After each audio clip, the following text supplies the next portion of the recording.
This is the Between, part 16, and part 2 of the Mastermind Threat. So a quick recap. Theodora Brathwaite and the Limehouse Lurker have changed Queen Victoria into a vampire. This is Theodora's master plan, which is to destabilize the empire by turning the queen into a blood-sucking monstrosity. The queen, the queen's strange behavior and illness is being reported in the papers, and she is spending time with her good friend Theodora Brathwaite in the country at Brathwaite Hall in order to recover.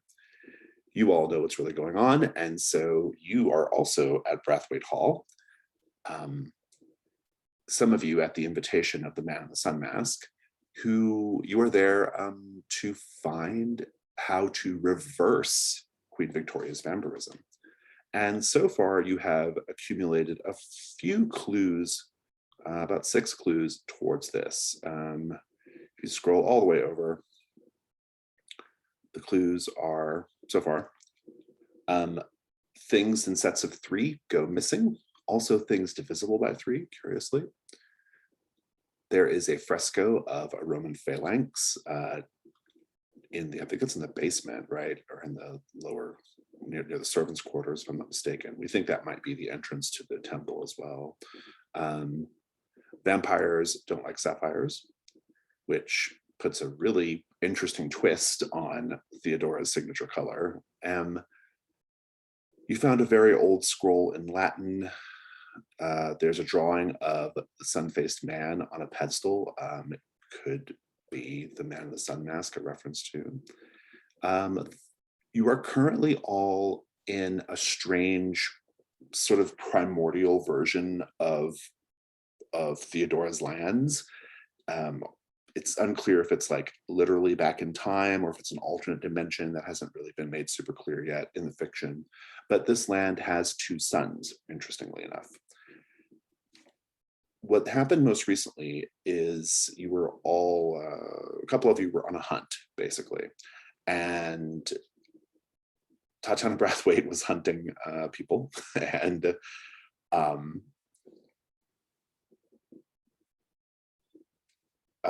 Lord White and Willoughby did not go on the hunt and instead tried to initiate Voidwalker with the Whately camera. It worked too well, and the entire sort of like estate is transformed or transported or altered or changed or shifted in some way to this sort of like strange alien land. We had a couple of big things happen last time with every character.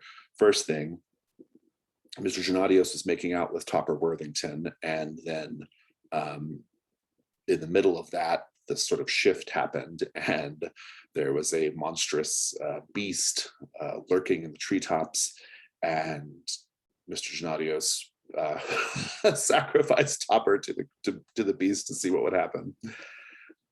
The most shocking thing is probably that Dr. Tagore was killed last session, right? Tatiana Brathwaite, possibly accidentally, but then sort of like claiming it after the fact, shot him in the neck with a crossbow bolt. And now Brian is playing Dottie, the construct. And we saw Dottie essentially going after Tatiana, and we left on a cliffhanger with Tatiana raising up her crossbow at Dottie. And so we don't know what's going to happen there yet, but that's what happened. And another cliffhanger saw Willoughby and Lord White and Theodora going down into a subterranean space, going down into a subterranean cave system. And that's where we left you. And I know exactly when this shift is going to end, and you'll be back at Brathwaite Hall proper. But for the time being, though, you're in this strange land, and that's kind of where things are at. Are there any other details that we need to be reminded of?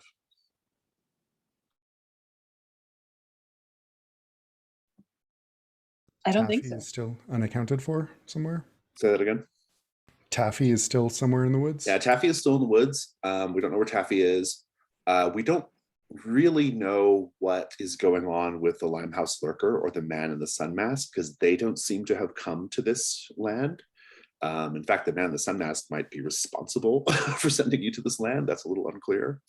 But there's some sort of strange magic going on between the lurker, the Waitley camera, the man in the sun mask that's making this all happen, right? Yeah.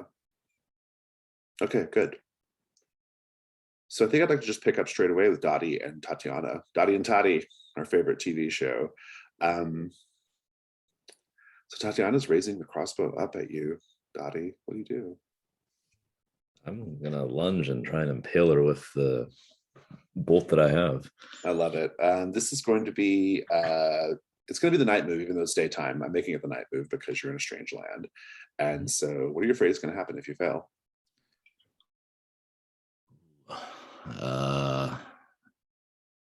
Well, a tussle.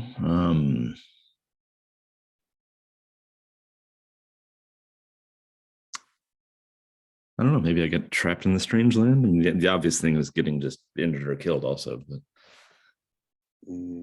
yeah. So, what are you most afraid of? what am I most afraid of?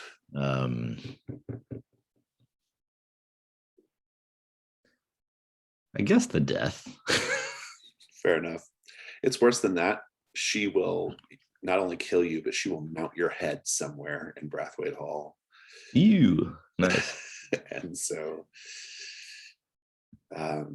yeah, I like that. What moves do you have? We haven't really met Dottie as a character yet because it happened so recently. But I'm curious. We'll give you a proper. The only move I have is Quicksilver Voice. Quicksilver Voice, yeah. You're a gifted conversationalist and deeply sympathetic to those who hear you speak, but only if they can't see you. So you take advantage on die rolls whenever that's appropriate. Good. You also have the family, but that's not appropriate for right now. So yeah, I think this is going to be vitality though, and your vitality score is pretty good. So go ahead and roll vitality. All right. We got 7 + 2, 9. 9. It's going to go fine. You can dispatch Tatiana however you wish. Not before she manages to cut off your left arm at the forearm. She severs the threads and your forearm falls off. Go ahead and give us that scene. Lordy. All right. I'm picturing a kind of a dive and tackle to the ground. And then, goodness, I guess she must have had some hunting knife or something on her to pop the seams. It seems like that might work. So as I'm trying to, jam this bolt into her eye socket and through her brain case, trying to pin her with one arm, she manages to slice at the threads enough that they sort of pop and unravel. But you otherwise pierce her through the skull and she's dead. Yeah. I think so, yeah. Very good, very good. Some vengeance for my brother. Indeed. And a question for everyone here as Tatiana's life slips away. Is Tatiana uglier in death or more beautiful in death? And why?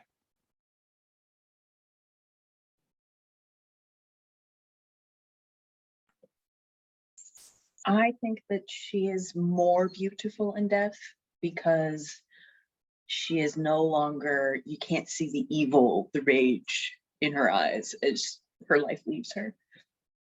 Just placid, yeah.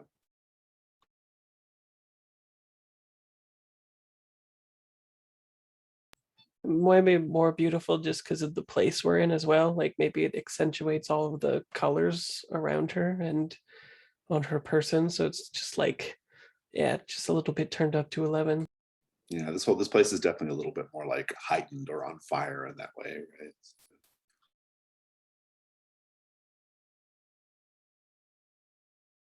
And she looks like she's relaxed for the first time since we've seen her. There's no upper crust kind of haughtiness, and so she looks more natural. I'm picturing kind of the double sun reflecting off of, blood pouring down her cheek. Very good. Note as a condition, Dottie, that your arm was severed. So very good. Mr. Genadios, Taffy's still out there. You're in this strange place. You've seen a terrible creature, or heard at least a terrible creature, rip Topper to shreds. What are you doing right now? Is the creature still in the sightline? Or has it left? I think it's, no, I don't think it's only seen if it wants to be seen. But is its presence still sensible? I think so. I think you have a general sense of dread in this place. Or maybe fascination. I don't know. How do you feel about it? I think he's curious. And I think he would like to make a prayer to Apollo. How interesting. What's the goal here? They know that there's a temple to Apollo nearby. He has some history with this religion, so maybe this will be useful. So trying to get information, or Information, possibly, who knows what ate Topper. Maybe there's a link there. I like it.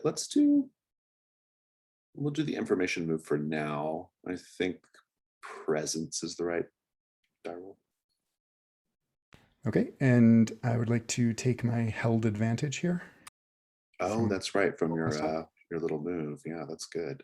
I love it. Go for it. Yeah. Oh gosh, that's 7. Dang, with your presence and an advantage. Jesus. Okay. We'll come back to that. Willoughby and Lord White, Theodora, you're all going down. I think we pick up with you in this cave system. And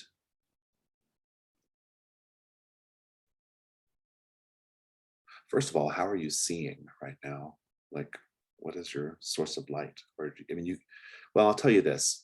You can tell there's a source of light down here, and it casts just enough ambient light for you to sort of make your way in the shadows. But if you wanted another light source, you should tell me that now. I've got my mask on. Does that help? Oh, The maybe. vivid? Oh, I like that. Yeah, that's pretty good. Like, gives you the equivalent of infravision. Yeah. Yeah, that's good. I brought with me a monocle that can see through disguises and find hidden clues. Maybe the tiny bit of light cast farther off is a little bit brighter to me because I can see. I like that. Yeah, Yeah. That's good. Theodora has taken your hand, Lord White, since you seem to be able to navigate the space a little better. And she whispers in your ear, Lord White, what do you suppose we're going to find down here?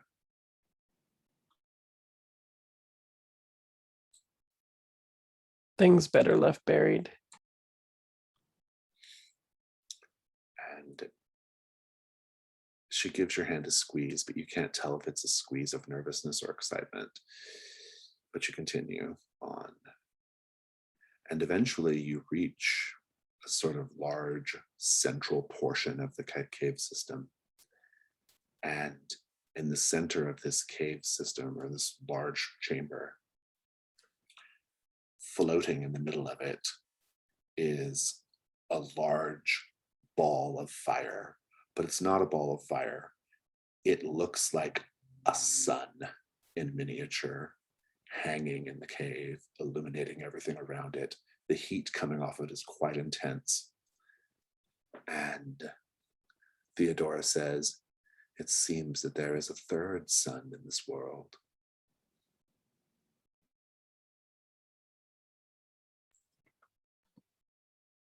In order to discern anything more about this sun through some observation, I'd like to try and investigate. but I also would like to draw on the condition that I have kept is I am under the influence of the sons of another world. Yeah. So yeah. I would like to do so with advantage. Let me think about it. You can't technically get advantage with a condition, but I do like it. Yeah, go ahead. I like it. You made a good case.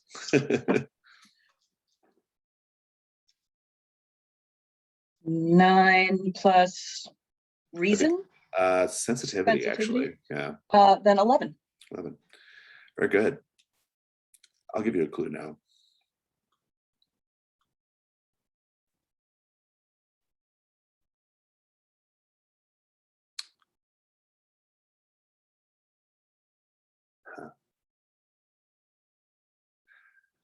The thing you know for sure. Your clue, quite simply, is you feel very connected to this sun, to the sons of another world. You've had this weird, strange connection to them for a long time.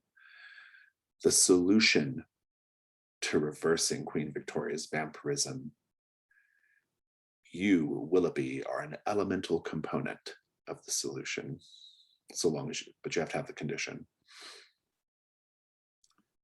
That's how you know. How do you experience that, though? How do you know it? I suppose I crouch kind of like you would in front of a campfire to kind of peer into the fire itself. And in that fire, I start to see echoes of myself. And I'm experiencing that maybe in a psychic telekinetic sort of connection with the fire. And it bowls me over. I end up on my ass, stunned and wordless. All right, what are you doing right now? It's a good question. Can I try to discern more from it with my mask on? Would it give me more information? I think so. Yeah, if you want to do the information move with sensitivity, go for it. Excellent. Let me take a look at your conditions really quickly. Drawn to the void. No, I don't think that'll apply. Go ahead and just roll normal. Okay. A 9. 9. Good. You'll get your clue as well, but we'll come back to that. Mr. Gennadios, you are praying to Apollo. I need to make a slight amendment. I messed up on my roll. It should have been 10. Ah, okay, very good. Well, that makes my job easier, I guess. You're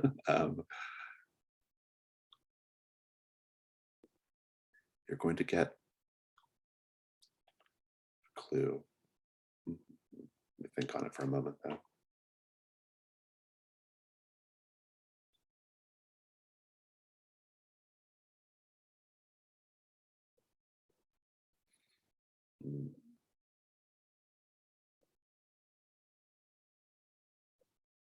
Sorry, I'm not trying to take forever. I'm just reading a couple of things here.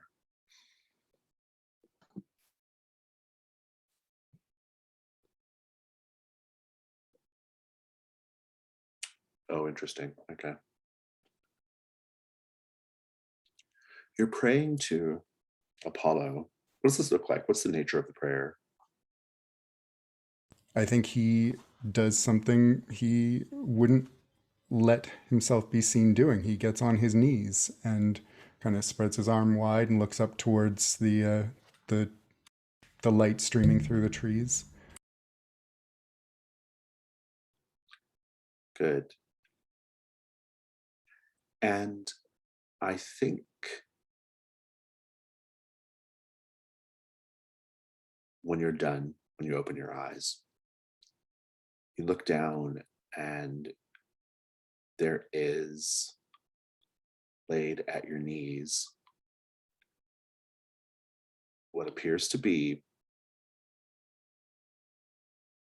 it's a book of some sort, an old book. There's no title. What do you do?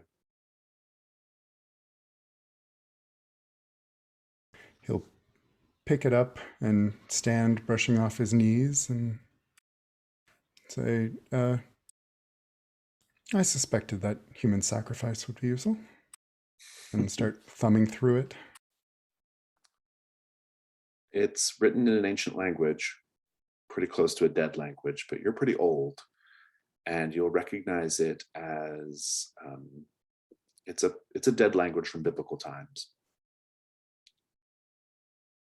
You'll recognize just enough of it to know that it is a very, very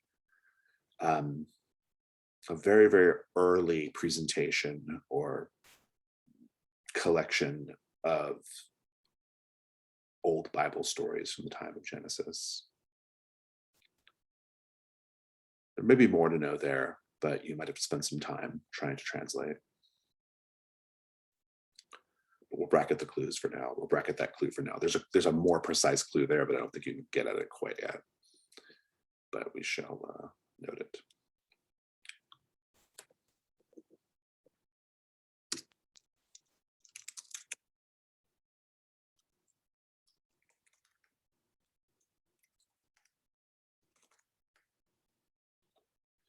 And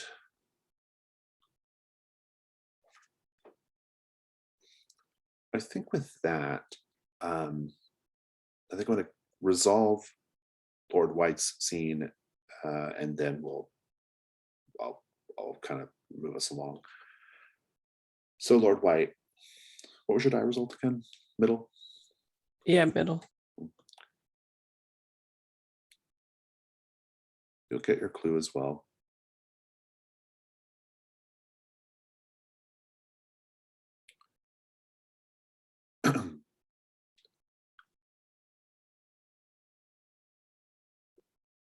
Your clue is quite simply, when you look at this blazing third sun, this tiny sun in the cave system, as you look through the mask, you're going to witness a scene that is slightly different. The space looks a little different. It's more of the space has been kind of decorated a little bit. There are paintings on the walls. There are bits of furniture. The stonework has been carved a little bit around to be like steps or benches, but it's still that sun in the middle. And you see a group of people standing around it wearing gold masks.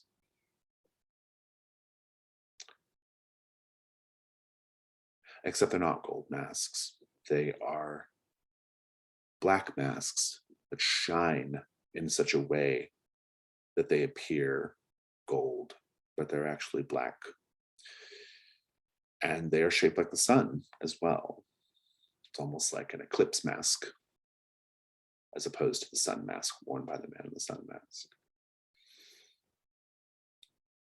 This is probably a scene you're witnessing of the orphans of Apollo. And your clue is that whatever solution the orphans of Apollo found for vampirism, if they found one, it lies with this space. This space is incredibly important.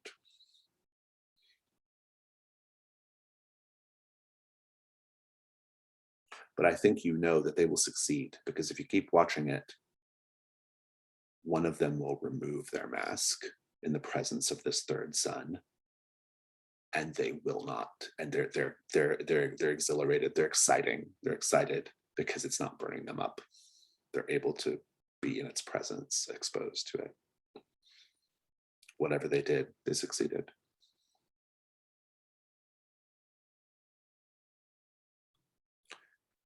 At this moment, though, by the time you realize what's going on, Theodora is walking very close to that sun. She seems ensorcelled by it, enchanted by it. And she says, I don't know why I'm drawn to this, but I believe that everything in my life has led me to this moment. Always In all my travels across the world, I always wondered what lied over the horizon. I was fascinated by the sun rising into the sky. What sorts of things did the sun gaze upon that we had not yet seen? I wish to see these things. She's about to walk into it. Willoughby and Lord White, what do you do? Lord White, I think you take her other side, and I want to grab her arm and try and prevent her from walking in.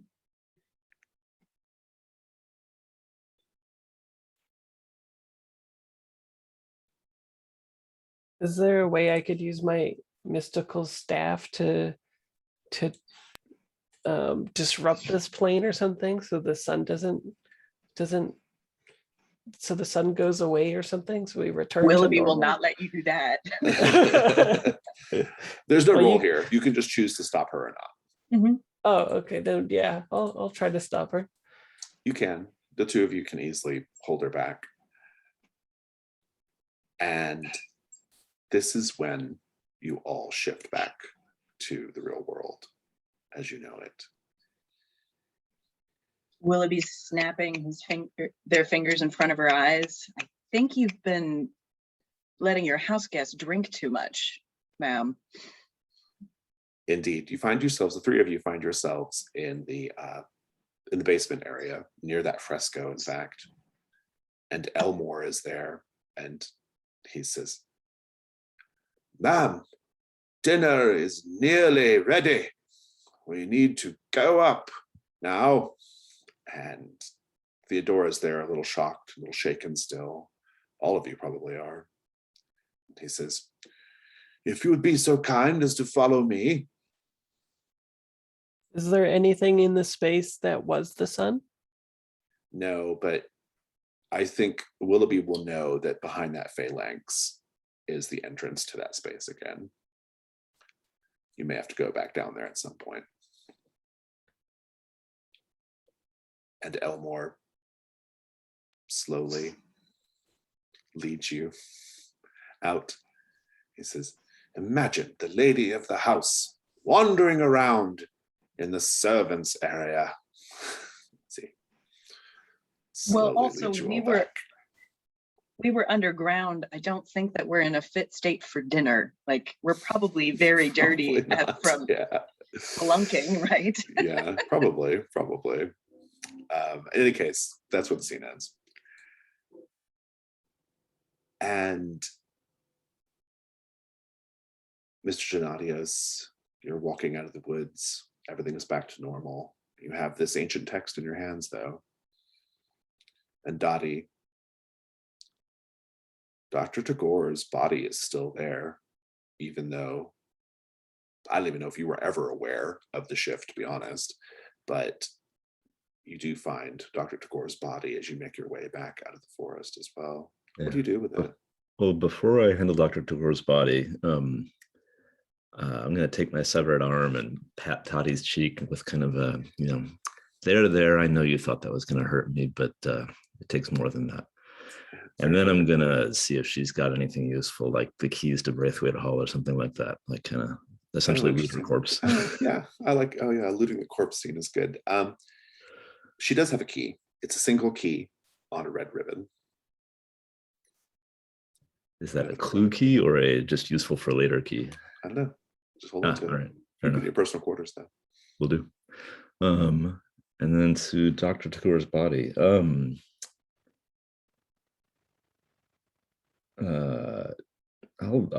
hoist up his corpse and kind of gently carry him back. I'm kind of musing in my mind about whether or not he's left enough notes that I could repeat his experiment and revivify him with his own medicine. Perhaps. In any case, it's not necessarily saying in gameplay that I want that to happen. I'm just thinking Dottie would be. Oh, thinking, I know. Yeah. Oh, like, yeah. that No, I she's think it's great. Yeah. Walking back, it's like, well, you rebuilt me, maybe. Maybe. Interesting. But you're going to keep the body, though. Yeah, I think for now. Yeah. Where do you put it while you're at Brathwaite Hall? I'm gonna sneak it into Lord White's closet. Very good, very good.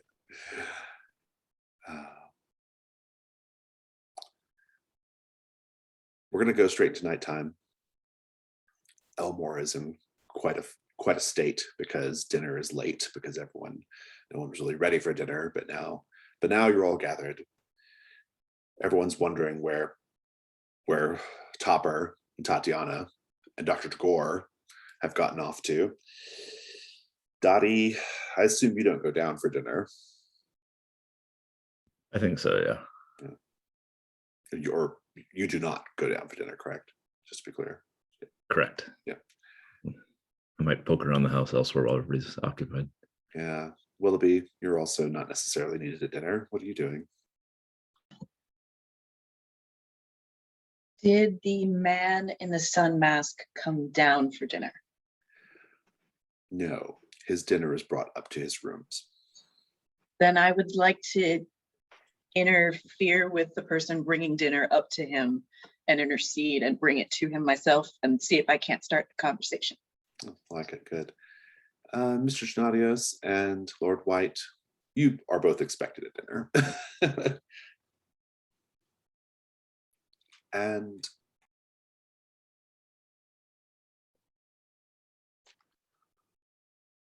Lord White, I think before you can, as you're going down, you run into this nurse, Clara Barton. She says, "Oh, my apologies. You are, your name is Florence, correct? Florence White." Correct. I'm Clara Barton. I'm a nurse. I've been looking after the Queen, and she kind of raises up her hand, and you can see blood trickling down from her palm. She says, "The Queen is in quite a state. She just bit me."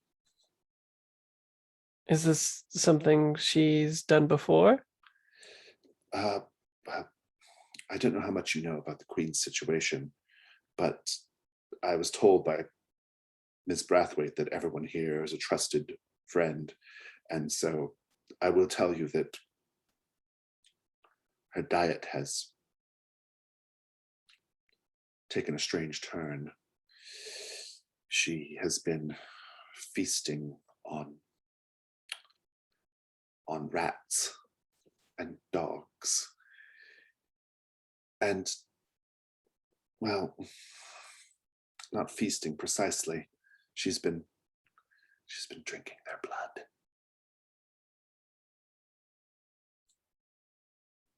And surely you know that this information cannot leave these walls? Of course not. Of course not. I would never. But unfortunately, I'm afraid that the Queen might leave these walls. She insisted on getting up out of bed, and I couldn't stop her. And that's how you got your injury? Yes. Well, yes. But I need some help. Well, we need to find her. Absolutely. Mr. Gennadios, I think you've gone down for dinner. It's just Theodora and Taffy and you currently. Theodora says, "Well, I apologize. We don't have much of a dinner party tonight. I have no idea where Tatiana's gotten off to, although we've had some strange events the last 24 hours, and so perhaps she is wandering around in the woods." Hopefully she'll have come across our dear Dr. Tagore, who also appears to be missing. And then she looks past you at the doorway into the dining room and says, "Oh, we do have another guest. Splendid." You turn around to see the boy coming into the dining room. She says, "Did you enjoy your rest today?" And he smirks and takes a seat at the table. He sits quite low at the table because he's little. Elmore, do we have a large book, perhaps? And the boy just sneers at you, and Taffy tries to break the tension by saying, splendid hunt today. And how many did you score? Well, none. But I managed to lose track of the hunting party. I'm still quite not sure where my brother got off to. I wonder if he and Tatiana are, well, perhaps out there having a tryst without me. Perhaps. He kind of just goes to eating his food. Theodora says, Mr. Gennadios, you seem like you have something you want to say.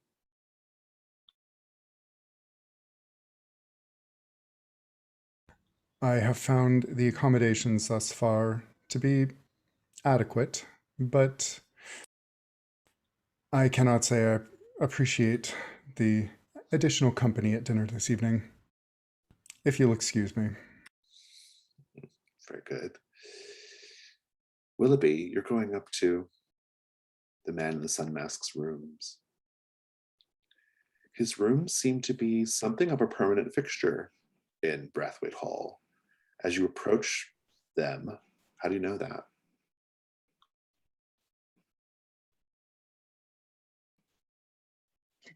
It's the only part of the house that isn't entirely in sapphire blue. Or there's no touches of it whatsoever.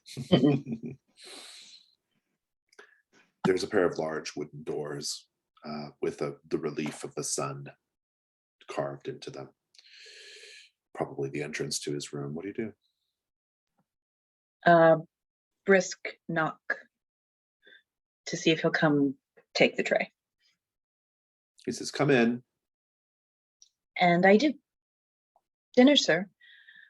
You see him in his typical yellow silk kimono, lounging on some cushions on the floor, smoking opium, which is one of his favorite things to do. He still has the mask on. And he says, Willoughby. Wonderful, thank you. Although, I suspect that your delivering my dinner tonight has less to do with satiating my hunger and more to do with asking me questions. I would appreciate it if you could just return the favor by satiating a little bit of my curiosity. Shedding a bit of light on the situation, perhaps? Indeed. And as Willoughby is thinking of a question, as they blink, I still have the burnt retina of that third sun behind my eyelids. And so that's where they would start and ask the man, did you also journey with us just now? There was a bit of an incident with the camera, and I saw the suns up close. You and I have spoken several times and at length about the suns of another world, about the existence of other realms. And today you were able to walk beneath them, walk amongst them. And I think that's something that you will take with you for the rest of your life. I am merely the medium by which you have come to understand this part of you. I am otherwise a bored royal spending time with his dear friend, Miss Brathwaite, smoking her opium and enjoying the hospitality of her staff. And did you know that she also seems to be just as keen to walk under these suns? She was most compelled, almost eerily so, to the sun's center. Theodora has seen parts of the world that very few people have laid eyes on. She has witnessed things that people were not meant to see. It's why she was drawn to this place. She thinks that there's something beyond the horizon that she has yet to find. I don't know what this has to do with her determination to destabilize the Empire, but they must be connected.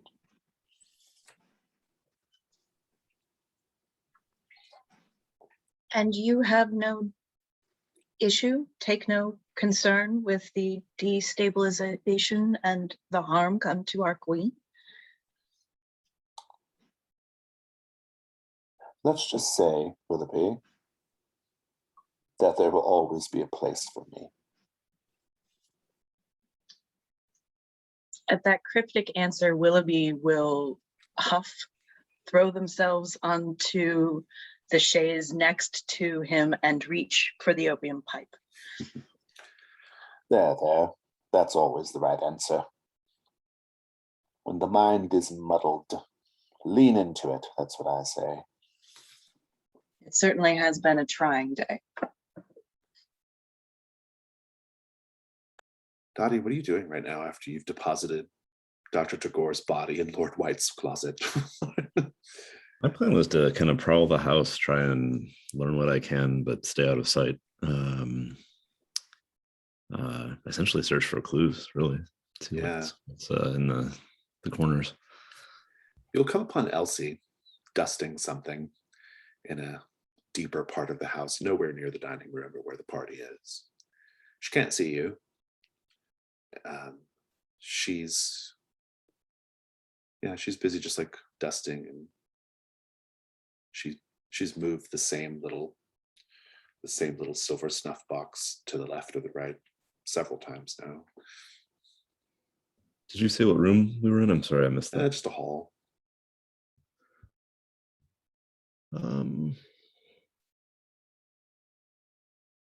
I don't remember. Do we know how long she's been in service here? She's fairly young, so probably not that long. Okay. Certainly not as long as Elmore. Yeah. But if you wanted to have a chance to use your Quicksilver tongue, right? a Yeah. good one. Yeah. I was trying to think of my angle. I will, try and remain out of sight in the shadows a bit, and say, it's an interesting thing to serve a master, but not necessarily agree with the direction that they incline towards. She stops and she says, "What? Who's there? Who is that?" Oh, I'm a family member, but one not often seen. Oh, so many strange people in this place, I've learned. Well, can I help you with something? Well, Toddy lent me her key. I'll dangle that in sight. And I'm seeking her quarters, but I've not been to Brathwaite Hall before. As often as for as long as I've known Toddy, this is my first time here. And she will kind of try to peek around the corner to look at you. What do you do to stay obscured? Remember, I'm still wearing my mourning veil, so I'm just going to kind of like back off a bit and say, no, I'm grieving over a lost relative who's passed away recently. My brother's gone, and I need my space. I'm terribly sorry. I think here I'd like for you to roll the information move with advantage because of your move, the Quicksilver voice, and with presence. Go for it. Sorry.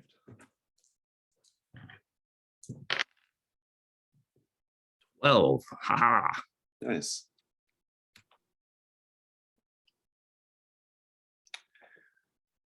She says, "Oh, well, I've seen that key. That doesn't go to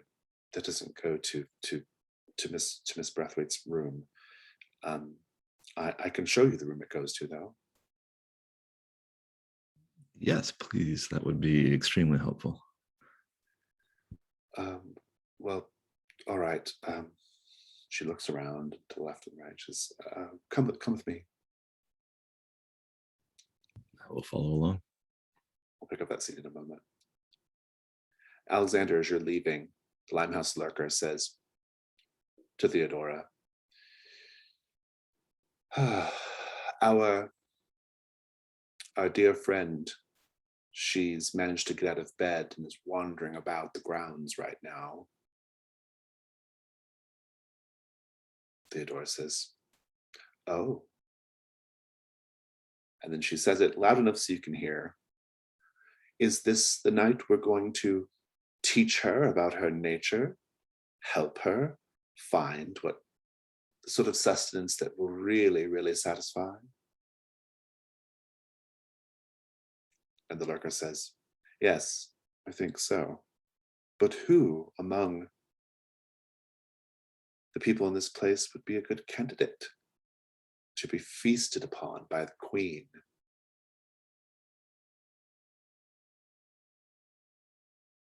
Taffy says, lets his soup dribble from his spoon and says, I'm sorry, what?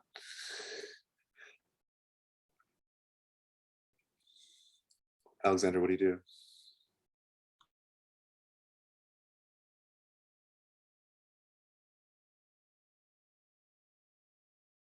Yeah, gonna go for it. He's going to approach the table and say, excuse me, I forgot something. And he's going to use the wooden stake launcher at the center of the lurker's back. Is this something that you, I guess you have it on, you must have it on your person, or you go back and get it and bring it back. But yeah, I intriguing. picture it as something that maybe like it's a like strapped to your arm or Assassin's Creed something. blade. Yeah. Yeah, like that. That's good. Like a secret Assassin's Creed thing. Fabulous. You gonna mark it? I am. Okay, so you'll get advantage, and I'm here for it. Roll with. This is definitely composure. You could make a case for sensitivity because the lurker is supernatural, but I think the basic core action you're doing is composure. So go for it. Give it a roll. That's 12. Very good. You have full control over the scene. I didn't ask you what the stakes were, but I think it was fairly obvious what the stakes were. And Stakes were really, yeah. And but it doesn't matter because you got 12 plus. So you get a bonus as well. You will destroy the lurker. Describe it. He will lean in a little close to the lurker and say, her name was Calliope, and then just fire it straight into the back where the heart is. How do vampires die in our fiction? What does it look like? I think it's slow and kind of like there's a burning from within and like a tree on fire inside. And so Alexander will step back and watch. Just stand there as the lurker writhes and wails. Taffy tips his soup bowl in shock and gets up and runs away from the table, possibly away from Brathwaite Hall. Theodora is very calm. And she looks up at you and says, well, that was very rude. I suppose it was. My apologies. And scar the reflection. But she gets up and she says, well, that certainly changes things, doesn't it?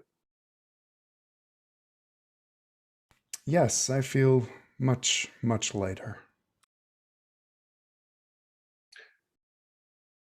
And your bonus for your 12 plus is going to be Theodora is going to make you an offer, but we'll come back to that offer in a moment. Lord White, you and Clara Barton, the nurse, are rushing down some stairs. She says, she jumped out of her window, if you can imagine that. She must be outside somewhere. Interesting. Is there any equipment that was brought to handle the queen that I should know about?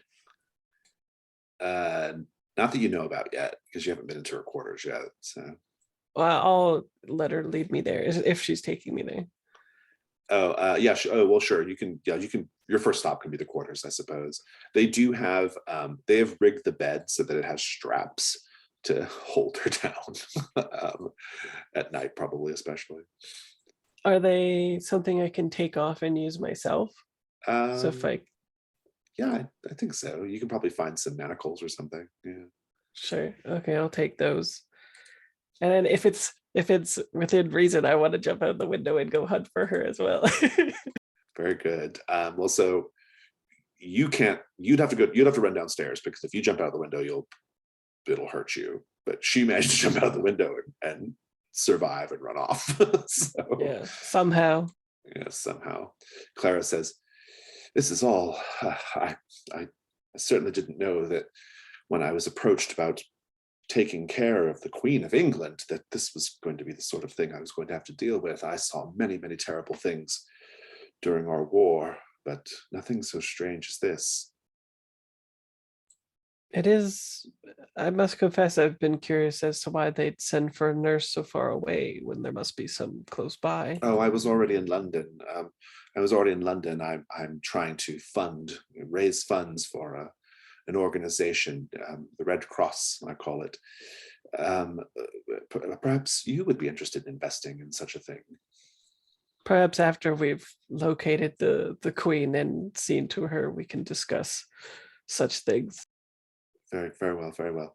And so this is as you're rushing downstairs, you get outside, and now you got to figure out where the queen went. So what do you do?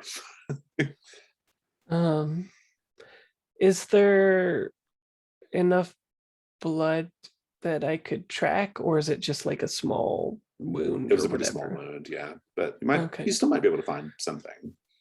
Was she wearing any garments that might have been ripped or anything? I just look for signs like I'm hunting a wild animal, Let's basically. do the night move. It's going to be the night move, even though you're looking for information, because it's not really information related to solving the mystery. So, night move. What are you scared is going to happen if you fail?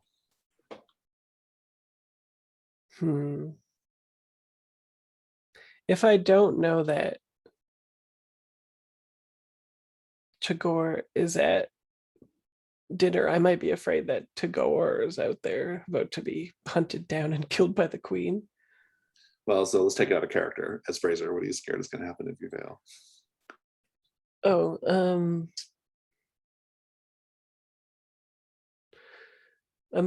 I don't know too much about vampirism, but I'm afraid that she'll like more cement her turning, basically, and make it more difficult to bring her back. Oh, interesting. I think it's worse than that.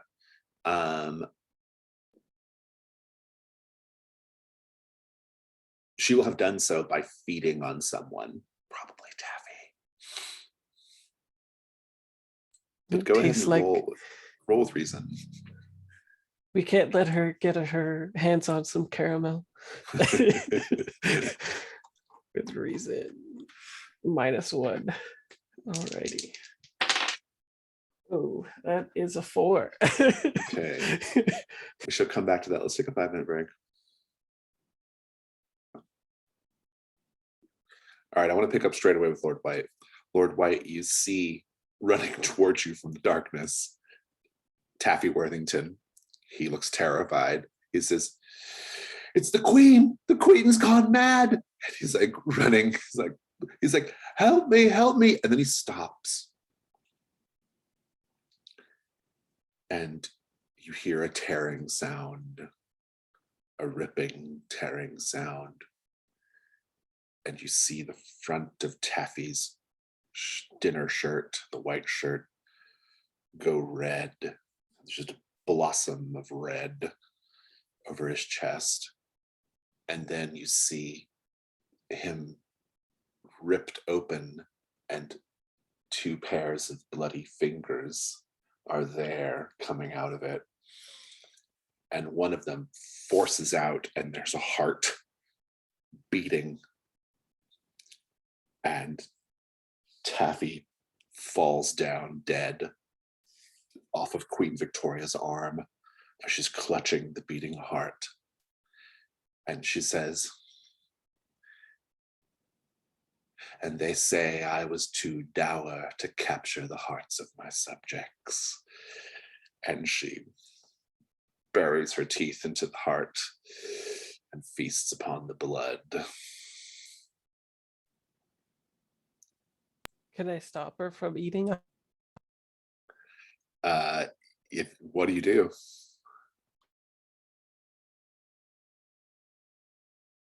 I'd like to use one of those like chains or manacles or whatever. I want to like leap over her and then like attach it to her neck and then like bring it down so that she like literally can't bring her face to the heart. We'll come back to that.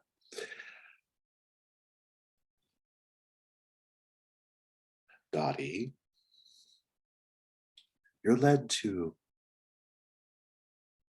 a wing of the house you haven't been in yet.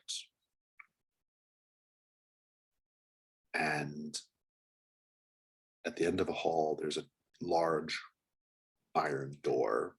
It stands out from the other doors in that there's nothing particularly artistic about it. This looks like a door built for security. Elsie says, "I overheard them once. Apparently, in here is where Miss Brathwaite, that is my mistress, this is where she kept her finest treasures from her days as a privateer. I believe that if something ever happened and they were supposed to go on the run, they can come in here and grab something that would help fund their escape. That's probably why Miss Tatiana had a key. I shouldn't be showing you this, but I can't stand this place anymore. And the things that go on here, the things that I've seen." And she just lets you at it, turns away. We might have a use for you at Hargrave House down the road, so don't give up hope. I'll say as she departs. And yeah, so do you go inside? Yep. Or go in. Oh, I see my audio is occasionally garbled from the chat. Is it very bad, or can you tell what I'm saying still? Right now it's okay. When you were doing the queen saying something, you broke up a little bit.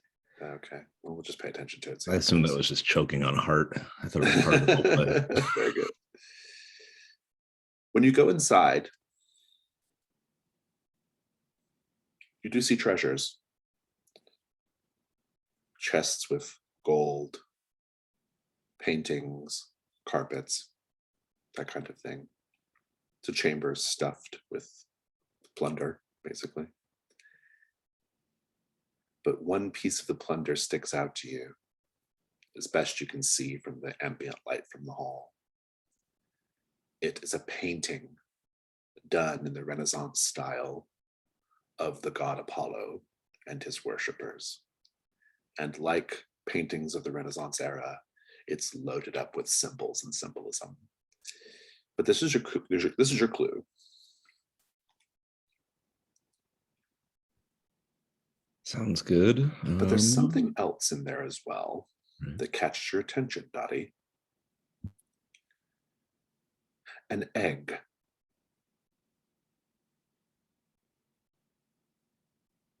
Normal looking egg, or like a bejeweled sort of egg? It's not a Fabergé egg, but it is carved from some sort of gemstone. It's quite large, about size of your fist, on a little stand.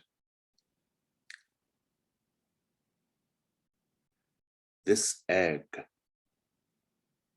gives you a very similar feeling to the feeling you get whenever you see that camera that your brother and his companions are so intrigued by. It has power in the way that camera has power.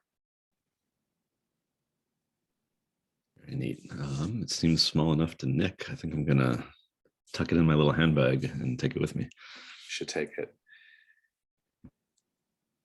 You should definitely take it. It's an emerald egg.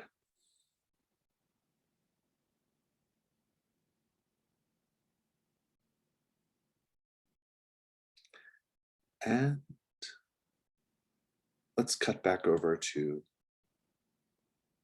actually, there's something else in the room as well that stands out to you. We're not done here yet. This stands out because it doesn't look like it's valuable intrinsically, and yet it's down here with all these treasures. It appears to be a crown, but a crown made of willow. Crown made of what? Willow. Whalebone? Willow, like willowy. Oh, willow. Sorry. Branch, yeah, willow branch. Okay. And it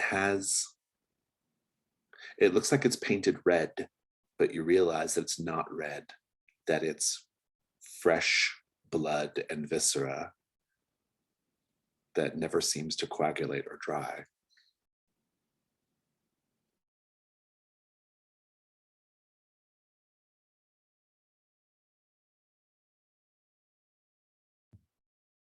I think I'll try to bring it along, but in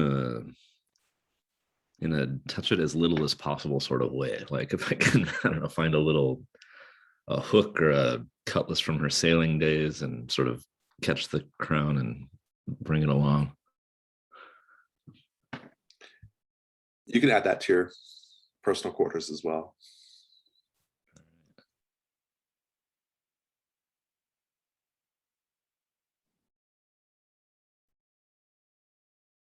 Mr. Gennadios,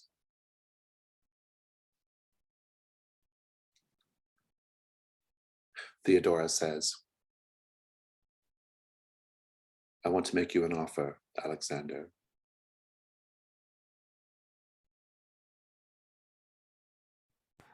I'm listening.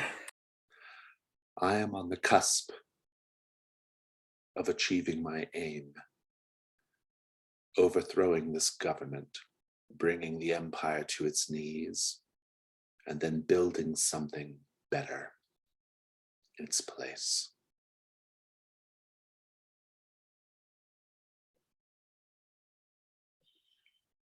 I would make you the center of this new realm. I could cause all of these people to kneel before you, their new God, in this new world. Just help me achieve my aims.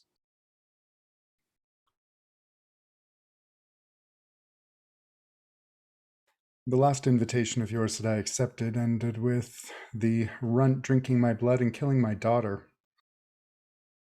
This is uncharacteristically generous of you. Huh. Everyone has their hidden reserves, don't they? Unfortunately, I don't have a hidden reserve of steaks. Thank you for dinner. And she says, it doesn't have to be this way, Alexander, as you walk off. Perhaps you shouldn't have helped him then. And Willoughby, anything else as you're done, as you're smoking opium? I have one question that the answer is probably or could be no from you, but as I do have this monocle that can see through disguises, after spending an evening smoking some opium with this man, could I have gleaned, perhaps know anything about who he might be? Yes, if you're willing to take a permanent condition to do it.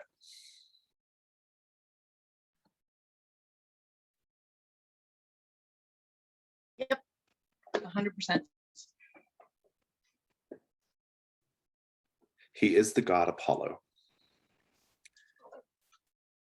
You begin to see him in his true form, not wearing a sun mask, but a face blazing with white fire, as if his head is the sun, and his body immaculate and golden. And I'm going to give you the condition, the servant of Apollo. We all know what happens to those who serve two masters, so okay. And it's permanent, it's not going anywhere. Understood. How do you react? What do you do?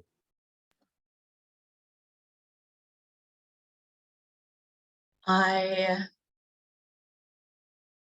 imagine that the drug-induced kind of euphoria is heightened even further, and Willoughby doesn't say anything, doesn't address it at all,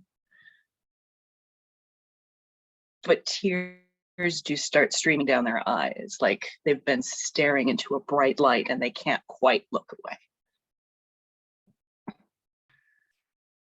Good. Well, Lord White, give me a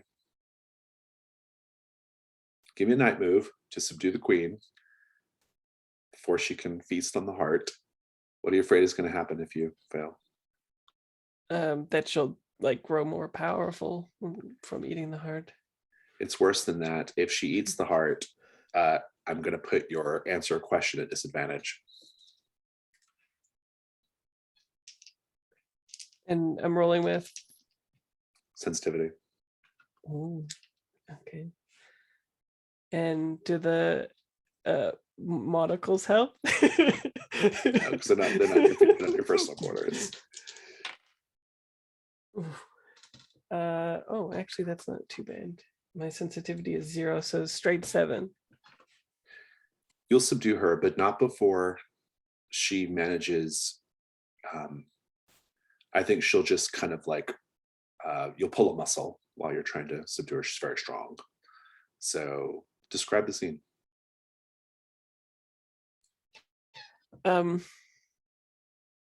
If it's in keeping with our tone, I would love to be able to have like leaped over the queen and the body, and as I leap over we get like the cinematic top-down view of it, and I like bring the shackles down with me that latch onto her neck to like drive her to the ground, and I sort of like have it over my shoulder, and I've like got her there like pinned to my back.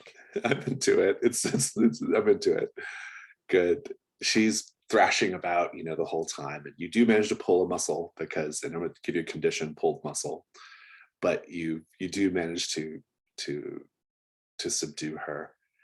And Clara says, "This is all so mad. But I don't know what to do. But what should we do? Should we bring her back to the room?"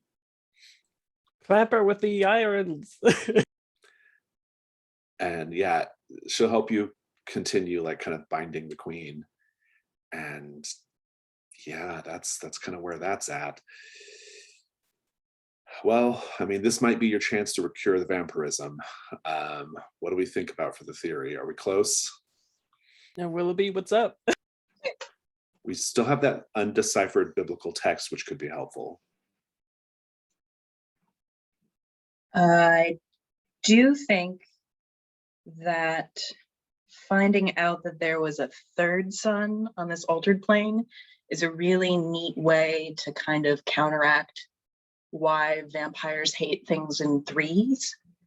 And that's something to do with Willoughby's condition of the sons of another world literally being a third son kind of in there. I think the queen needs to drink their blood. I think that's how the cure itself that's starting to make a lot of sense to me. I would love some input on some of the more Roman affiliated or some of the more ancient references. It's a good theory though, because you've become so close to the literal and mythical sun and this third son, and all of it seems to be kind of connected. The idea that drinking your blood would reverse it is a pretty good theory. As an opening gambit, how does everyone feel about that? I like it a lot, especially because we have that other one, the Renaissance painting of Apollo with symbols, and Willoughby has just seen Apollo, and maybe even like, I don't know, we get some American God style action where like Apollo being looked upon sort of like endows Willoughby with a quality of Apollo as well or something. Sunlight in my veins. If you spend another thing, but two of you definitely have to agree to this. If you like the idea, that Renaissance painting of Apollo with all the symbols in the background is Mr. Gennadios, like, you know, worshiping Apollo as well. And the whole reason that he hired Willoughby is that he knew Willoughby was a descendant of some early one of these worshippers of Apollo, and that perhaps the ancient biblical text includes a family tree within it, linking well, up. so let's talk about the Willoughby's, biblical text. But If you that's take- all a lot of heavy on you guys. If you take an hour or two to read through that text a little bit and try to decipher what it's saying, you will learn that it's an alternate telling of the story of Noah. Something about the story of Noah as we understand it, meaning the flood, is different. This is probably the true version. You can add whatever context or decipher that however you want to make it fit your theory, but yeah. What if the cure isn't just the sunlight in the blood, but if the vampires burn up, maybe having them in water will prevent it'll burn the vampirism out of them instead of having them consumed. So maybe that was the alternate telling of Noah's story, was that the world was flooded to kill the vampire plague. And maybe the lurker was the last survivor of that. That's fun. I love me one of those old style bathtubs with the claws. Could always bring that down to where the third sun is in our plane to do the ritual. I'll go even further and say it's also why vampires don't like sapphire, that color of all the water, that open water. Mm-hmm. Oh, very good. Yeah. Well, let's start marking clues, shall we? So the sets of three makes sense because of the three suns. The sapphires we've explained. I think anything to do with the sun mask is probably sorted, and the suns, Willoughby being part of the cure, the flood, Apollo with the symbols. That really just leaves the phalanx and the Latin scroll, two Latin connections, right? Two Roman connections.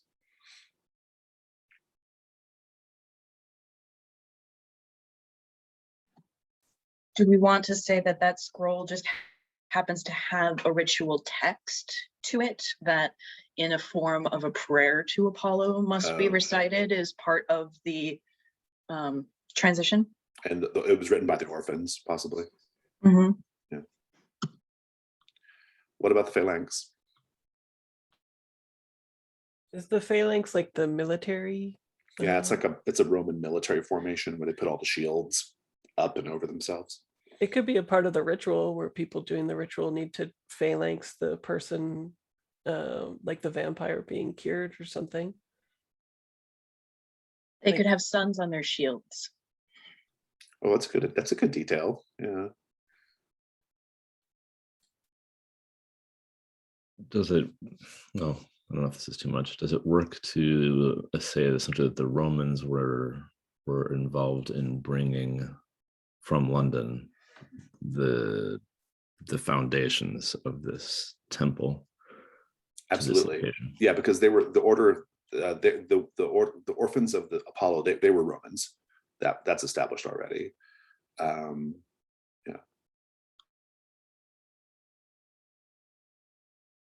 They came here because they thought they'd be able to live normal lives in dreary ass England. So.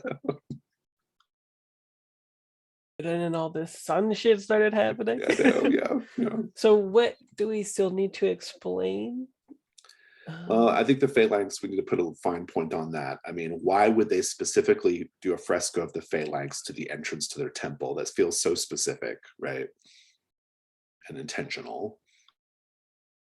Maybe it was because when they arrived, they were vampires. Maybe, They were, yeah. The phalanx is like interlaced shields pointing up to protect from arrows, protection from the sun. Oh, very traveling good. around shade. So the fresco maybe has like a sun like on it as well. That's pretty good. I like that. So it's sort of symbolic again. So good. Okay. Parasols. Yeah, exactly. Yeah. So let's review. The sets of three involves the three sons of this sort of alternate dimension that the orphans of Apollo found, right? And the phalanx is a symbolic representation of them protecting themselves from the sun. The sapphires and the story of Noah has to do with water. Explain the water thing again. To cure a vampire, they must be immersed in water so that the blood doesn't burn them up entirely. Oh, very good. Okay, I love that. And so that actually, I like it. And we're saying that like the flood was originally, it was originally just like cleansing the land of a vampiric plague. Yeah, that's pretty good. Love all that. Okay, good. Latin scroll was their ritual procedure. Man in the Sun mask references are all just to do with Apollo. Willoughby, of course, is our medium here. And yeah, I think that's everything. Yeah, I mean, it's basically, that's all of it explained. It's still there's one thing that I feel like, have we explained how Willoughby became the medium? Is it just the experience with the sons? Well, he's had this connection to this idea of the sons of another world already, and now, or they rather, and now they are a literal like kind of vessel of Apollo, in a sense, right? So I think that's it's almost like the Man in the Sun mask was leading you to this conclusion, right? In a way. So yeah, it's still a -1. Whoever wants to roll it.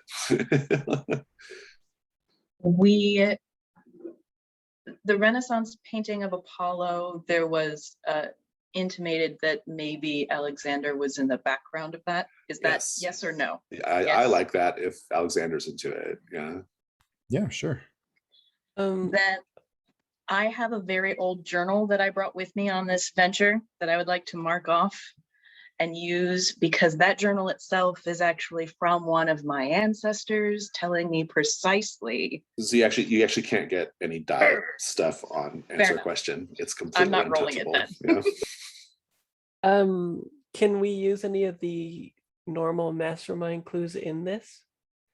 No. Because of my move or whatever? Oh, wait. Yeah. I mean, sure. Maybe. Although really no mastermind clues have been found that are, because of the nature of this threat, it's not really a thing. But if you have an idea to work one in, I'm into it. Well, there's the sapphire blue Venetian mask that seems like it would, and the sapphire ring and stuff like that. Like we could draw a through line from the past to the present with all the sapphire references. Interesting. Is it maybe that you have to adorn yourselves with this stuff? And we even have a clue that's the Man in the Sun mask pressed a glimmering blue gem into Mr. Turner's hand. That did happen, yeah. So maybe we can say that like the connection you can make as the explorer is that you all have to adorn yourselves in the sapphire essentially to complete the ritual, because otherwise you're very exposed. I think that's good. I think that'll bump you up to a flat roll. Who's Go been get it, rolling- Lord White. Oh, okay, I was gonna say who's been rolling well. Okay, so just 2d6. 2d6. Coriolis, don't fail me now. Oh, we got a 6. It is not the answer, and bad shit happens. So Unless we use the mask. you all have to mark mask to do it. And what happens Even to then, the it only clues? bumps it up to middle, right? Bumps up bad to will middle, go. but you're at least correct. So And you so don't, what you don't have to happens? re-theorize or come up with a new theory. Right. And so we would still have access to the clues, but we'd have to do a theorizing again with the You clues. have to do a different, so yeah, it has to be a different theory to answer the question. Oh. Yeah. And I quite like this one, so I don't know about you all. I'm fine with using a mask, obviously. I got plenty. Yeah, Dottie and Lord White have plenty, so I guess no concerns for them. Yeah. So it's really just going to be down to Mr. Gennadios and Willoughby. I'll do it. Let's do it. Yep. Let's get this done. Everyone mark mask. You're up to a 7 to 9. It's correct, but it's basically just going to be hard. Like performing the ritual is going to be it's just going to be a slog, but you'll get it done. If there'll be a lot, probably some die rolls, probably Queen Victoria will fight you, maybe Theodora will fight you in some way, but in any case, it's just going to be a tough resolution. But you're correct about the solution. And so I think at this point, it's a little early, but I want to take just a quick break, and then we'll come back and start figuring out what this looks like. So I think that you all are going to have to bring Queen Victoria down to the temple and perform the ritual there. But let's just take like 3 minutes and come back. So. The funny thing is, Oh, sorry. I didn't mean to cut you off, Fraser.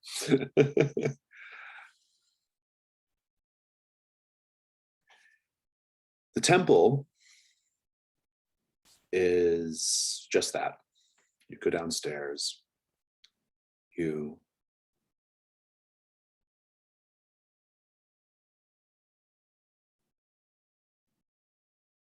Well, first you're heading downstairs,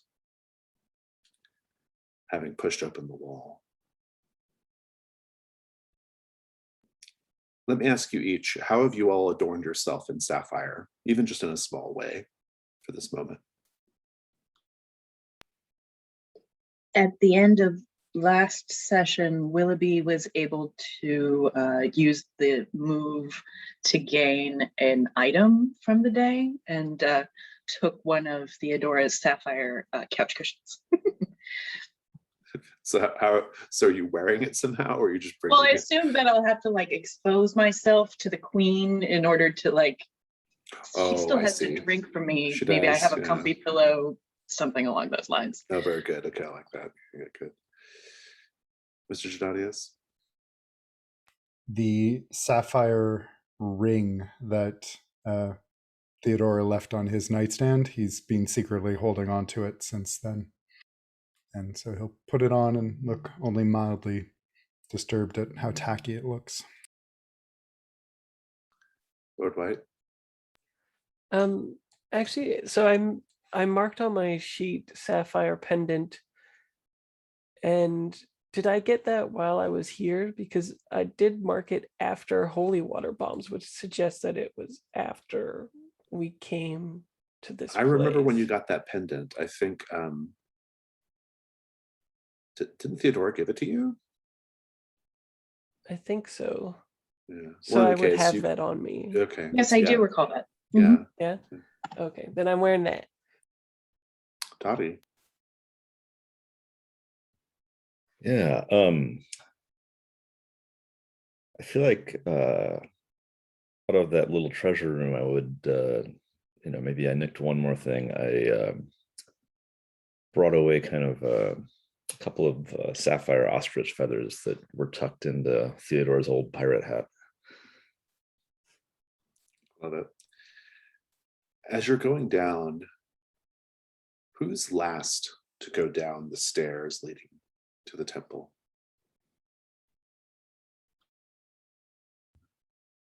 I would be happy to go last since I have not been here yet, and I'm still missing an arm. Dottie, you hear Elmore from the shadows say, "Oh, before you go, here." And he hands you a flask and says, "Something to keep you warm tonight."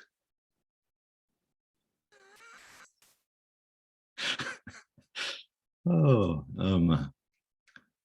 Dottie doesn't know Elmo's reputation, does she? I don't think so. Yeah. I will say thank you so much. You're very kind to one such as me, kind of gesturing at my disfigured face. You can take Elmore's flask and put it in your personal quarters.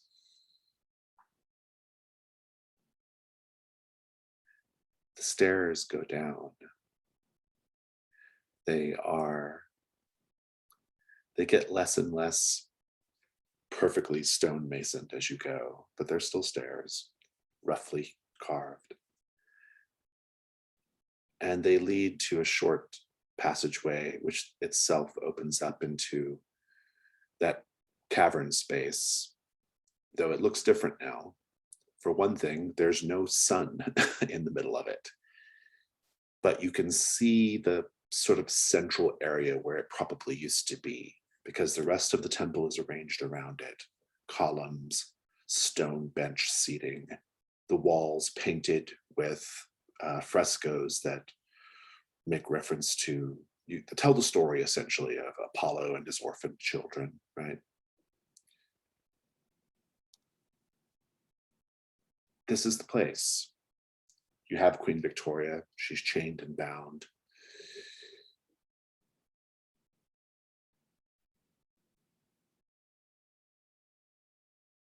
What's the first step here? Find a bathtub.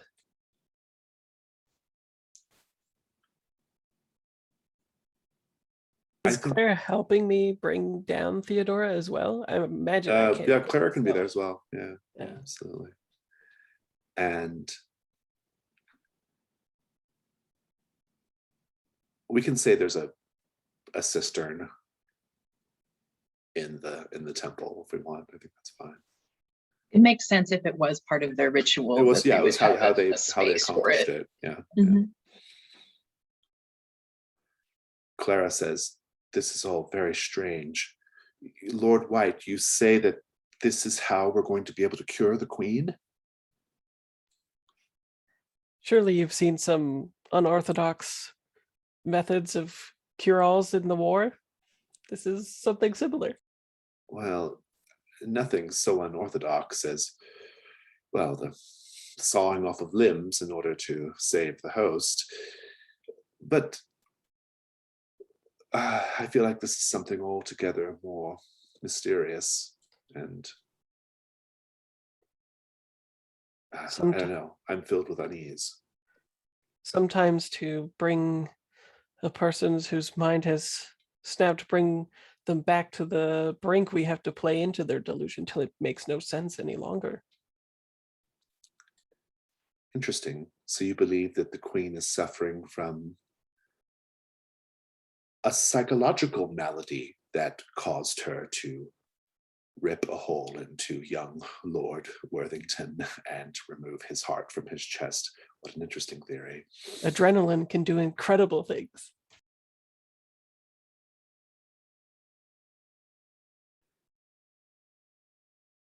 Mr. Gennadios, what's the first step of the ritual?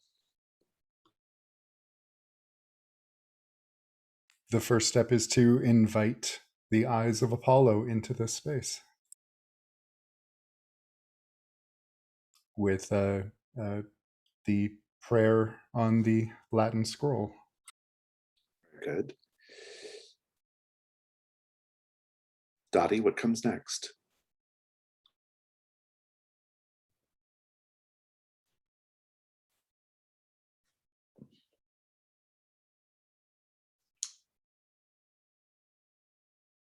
Ooh, sort of a ritual pouring of water, almost that you can picture the classic sculpture of like a Virgo character pouring out of one of those tall Grecian urns. That for some reason the water needs to be not just any old vessel, has to come out of something a little more ceremonial. Then what, Lord White? Ooh, maybe there's a like portico or small window of some kind that needs to be opened, and when the light comes through it and hits the water, it turns like it looks sapphire. I love it. Willoughby, what's the conclusion of the ritual? Willoughby still sees the sun in the center of the room that is no longer there. And so in kind of channeling that energy of the third sun, I expose my neck to the queen. As you do that, you hear a voice call from the stairway, from the landing, or the little corridor. It's Theodora. She's naked, wearing only the sapphire choker around her neck. And she says, "No, don't. I realize now the folly of what I was trying to do. And I understand now that I cannot let this happen. I cannot let our queen suffer a terrible fate. I cannot bear the thought of the collapse of the empire. Not like this. I too have seen the third sun. I too have had an intimate connection with Lord Apollo, a longtime guest in my home. I too bear the weight and the blood of the sons of another world. Allow the queen to feast on me. Allow the queen to feast on me, and you will have guaranteed success."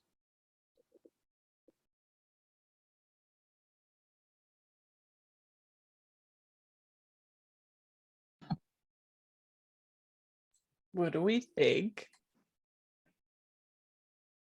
Is there any recognition that what she says is true? Would any of my connections with that third sun validate? Like, does she have a sunny countenance about her? Is there like a light behind her? That sort of thing. I think that what she says is true. She's almost like a supercharged version of what you are in this regard, Willoughby. But also, there's probably an aspect of her motivations that is eclipsed.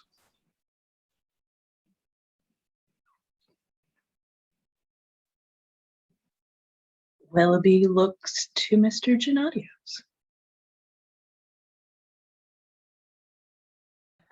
While the queen is just like snapping.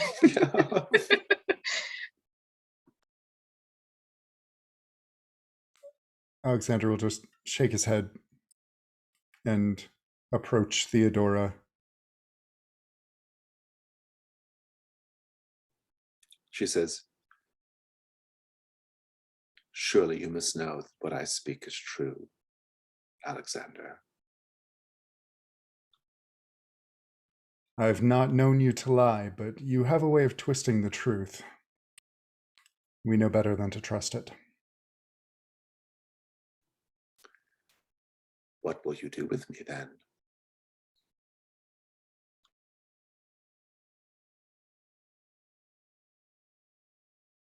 You can stand where you are and watch, or I can kill you.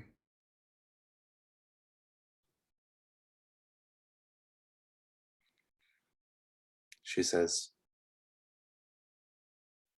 I will choose the second option, but only if I can die at your hands while you make love to me.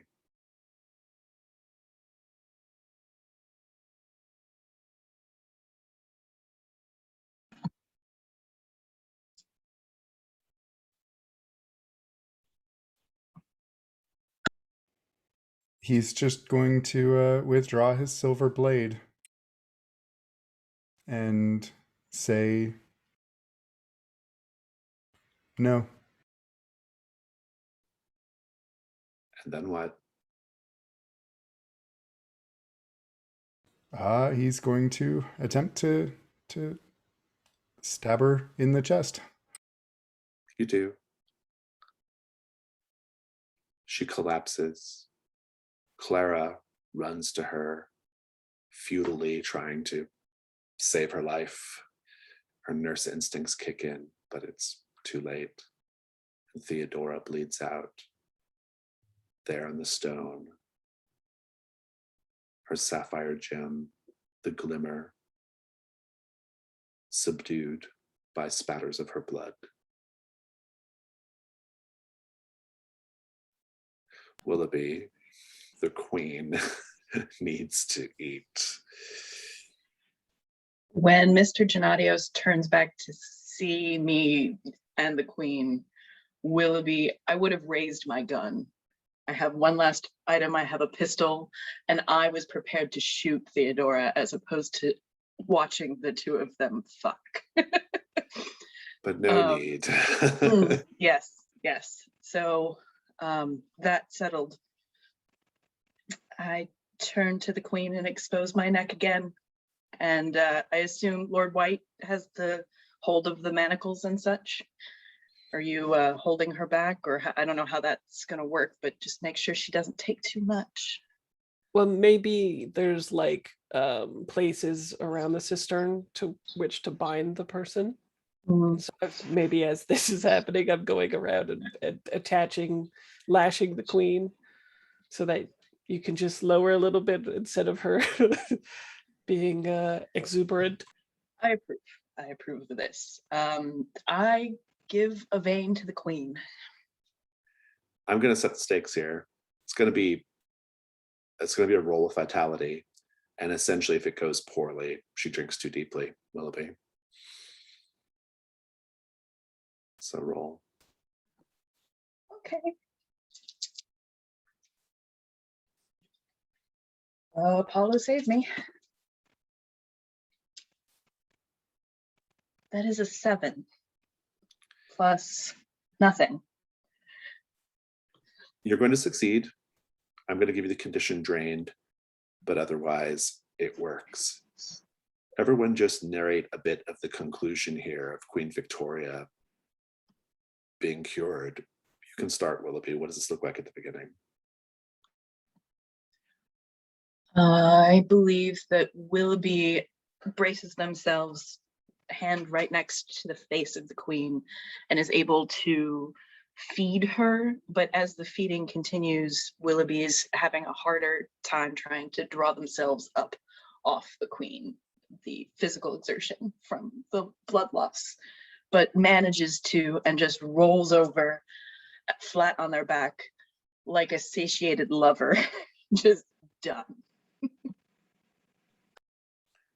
Keep it going, Dottie. Or Brian, really. No.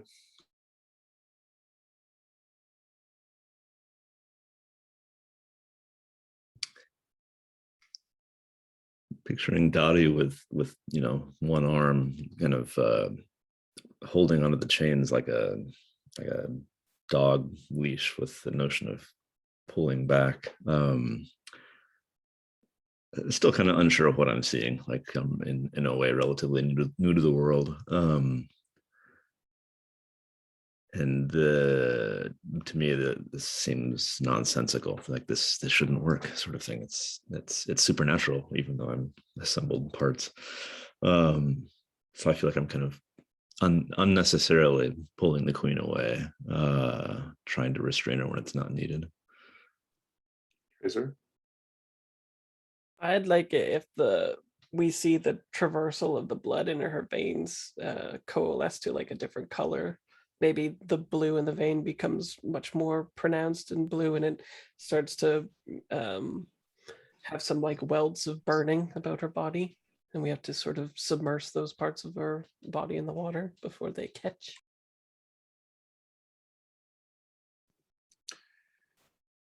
Drew?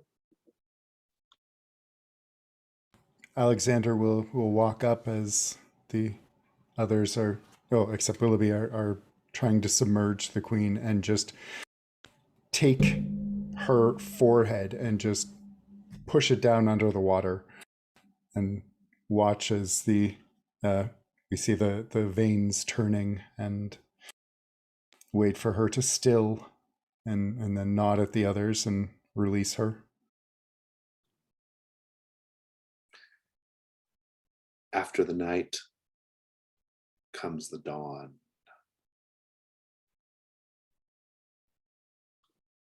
Did Claire stick around? Who knows? After the night comes the dawn. Did the hunters answer a question? Yes. Did the hunters resolve a threat? Yes. You get both those experience points. Echoes of the night don't apply to this. We'll skip that. But Lord White, did you deliver a chilling, dead-eyed monologue about the horrors of the world? No, I always forget that. Did you have a face-to-face encounter with the mastermind? Yes. This is for both sessions, by the way. Willoughby, you did not have a scene showing your private life in London, I don't think, during this scene, not in this In scenario, London, not in London. but I did spend an awful lot of time smoking opium with the man in the sun mask privately. It's probably why the queen's so calm right now. Indeed. Yeah, I'm into it. Did you subtly express sexual desire for Mr. Gennadius in the way you dressed or served him? No, but I was going to shoot his potential sexual partner. No, we'll skip that one. Mr. Gennadius, did you let someone touch you and then make them pay a price for doing so? He sure did. Yes, indeed. And did you secretly show a vulnerable side to someone? No. Well, he did say to Theodora that... To Topper, also, kind of. Yeah. That was definitely secret. Yeah, it's true. Yeah, I think you should take that. Dottie, did you openly walk among people during the day? Not particularly. Yeah, not so much. Did you watch from someone from the shadows, your heart filled with longing? Not really. Don't think Everyone so. can choose nude on questions if you wish. Or sorry. Go ahead.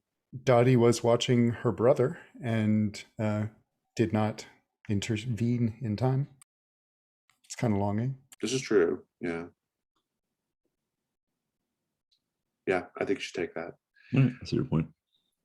Okay, you can mark new dawn questions if you wish, or you can wait till we pick up the campaign again. It's up to you. Willoughby, you can take a memento from the thing if you wish. Rewards. I think if everyone wants to claim something from this as something from Brathwaite Hall as a memento, I think that's okay. You can define it for yourself or ask someone else to do it. Leave that up to you. What's everyone think?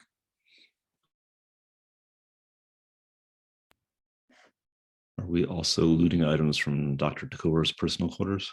Yes, you all get one thing from Dr. Takor's quarters. Yeah. Right. Why don't we all just define our own Brathwaite mementos, trophies? Because if we're going through all the items, we got a list, laundry list.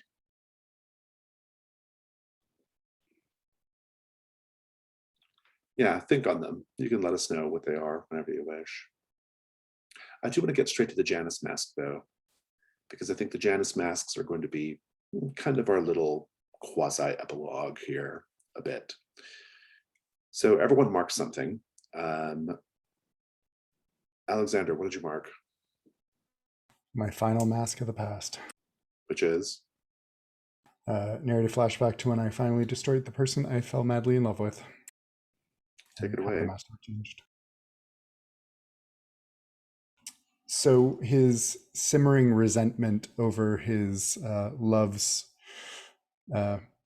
commitment to Hargrave House built for over a year before he devised a plan, and the plan was to have a siege on Hargrave House with some of his associates. And it was all planned so that Bastian, his love, would not be there. But the other hunters would. And unfortunately, Bastian was there. And Alexander entered Hargrave House just in time to see him be murdered. And the masterwork changed. The previously closed eyes opened, and there are now streaks of marble tears underneath them. And that is also why Alexander is still in Hargrave House. Very nice, very good. Willoughby, what'd you mark? I marked that I must narrate a flashback to when I was more of a family member to my employer than someone of their own flesh and blood. And I'm specifically thinking of the evening when Mr. Gennadios awoke from his travels with Greco, the second-sighted boy, in which he found out that his daughter was killed brutally in the past by the lurker in the first place. Willoughby had burst into his quarters at the end of that evening, covered in blood and reminiscent of his own daughter's death. Mr. Gennadios wept, and Willoughby, still bloody, went and comforted them. And there's a nice little blackout fade. Very nice. Dottie, what'd you choose? The Cosmic Passage. Oh, what does it say for you? Right now on the thing, it actually just says increase your sensitivity by 1, and it says nothing more. That's it then. Yeah. Okay. I had a logic in that my brother, also had the Cosmic Passage marked as well, and had occasionally seen a couple of spirits. And I'm picturing Dottie rolling in a carriage back to London with Dr. Tickleware's corpse kind of cradled in her lap, sort of stroking his hair, flicking a fly off. Lovely.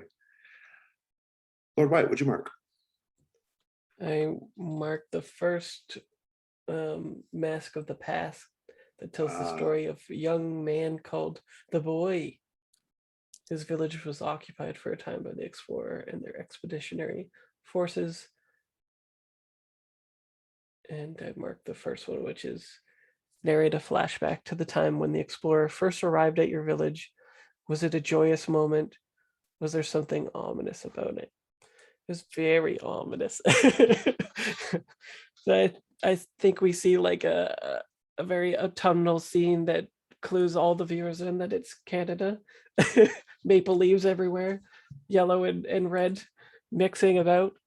And I think the first time the boys saw Lord White was when they were coming in from the berth of a ship, and they look very like not masculine, but you can tell they're sort of like presenting as a man, because at that time it's very like gender specific. Why aren't you in a dress, basically? So she's obviously trying to disguise the fact that she's a woman, but she's not like hyper masculine either. And I think what's ominous about it is the boy, as he looks down in this cinematic view, we see that I can't remember what they call it specifically, but he's in the fiddle, which is like when you do something bad in the village, they put you in this thing around your neck and your hands, and they called it the fiddle. And you had to stand at a post for quite a long time. And the boy is there. And I think the ominous thing about it is, as Lord White approaches, there's like a glint in her eye of this boy might be of some use type of deal. Good. That concludes this campaign arc of the Between. Theodora Brathwaite's plans are foiled. We have new possibilities for Hargrave House arriving in the form of Dottie, and more, not quite as recently, but Lord White as well. Alexander on the knife's edge of tumbling into the abyss of darkness. Willoughby as well, to be honest. I think the both of them are going to take that plunge together eventually. But Theodora is defeated. The realm is saved. I want to do Stars and Wishes, but this will be Stars and Wishes for the whole campaign up to this point. Anything that you've enjoyed that you want to talk about, it doesn't have to be Stars and Wishes either. We can just do it a little bit more informally, right, as we talk about it. Reminisce for a few minutes, essentially, about the campaign. I'll start, though. I normally go second on the start today. And I think that this campaign arc was magnificent. It was really good. I enjoyed, I know my game does very, very, very deep, complex storytelling. Like, I know that, I've made it to do that, but it's always fun to see it. And it's really, really fun to experience it and to see that even though the game is prescriptive in so many ways, you still get a very unique outcome, and the characters are still very unique, and the storylines and the plot lines are very unique. And this was a really, really good one. And I think what made this one stand out overall for me is how ably, as a group, we reincorporated things that took place a long time ago, right? And we just were constantly reincorporating and reworking things in. And the zenith of that was all the stuff with the Man in the Sun Mask and Apollo and all that, right? Like, just the connections that were made, because it touched on Alexander, it touched on really touched on Willoughby. It had so many connections to some of the thematic connections with Dr. Tagore were reincorporated, right? This idea of like new life, right? And transformation. And I really, really like, there was even a connection to Mr. Turner in some ways, when like Theodora was going to burn herself up in the fire, just all that stuff, right? Like, there were little then touches of Mr. Turner still kind of like in the story, even though Mr. Turner's been gone for a bit. And so I just really loved it. I thought it was really, really great. It felt like a terrific capstone to this part of the story, and it went about as good as I could have hoped. And so thank you all for that.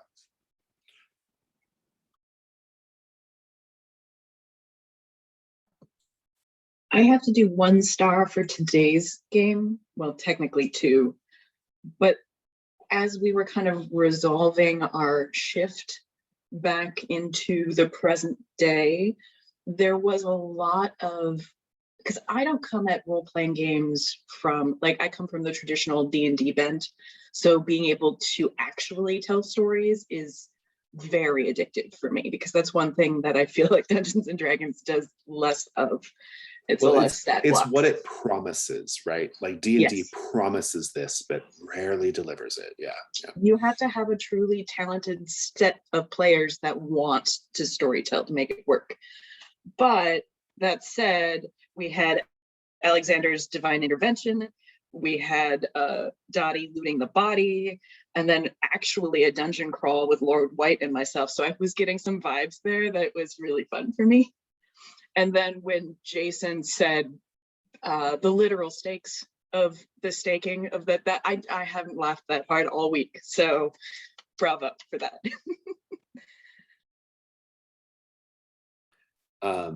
Anybody else have immediate stars or wishes, or just general thoughts about the campaign they want to talk about? I can jump in. I don't know, immediate thing, Taffy with the soup dribbling off of his spoon saying, "I'm sorry, what?" and then being dead 5 minutes later was amazing. Absolutely loved how that went. Or Topper and Taffy. Yes, poor Topper and Taffy. Yeah. The campaign as a whole, it's what am I saying? The connection between Willoughby and Mr. Gennadios is just so fascinating. It's captivating to watch that play out. All the characters have been really delightful and visual for me. Like I can kind of see it all in my head. So I've been really impressed by how well the game, the playbooks work together and generate the role playing.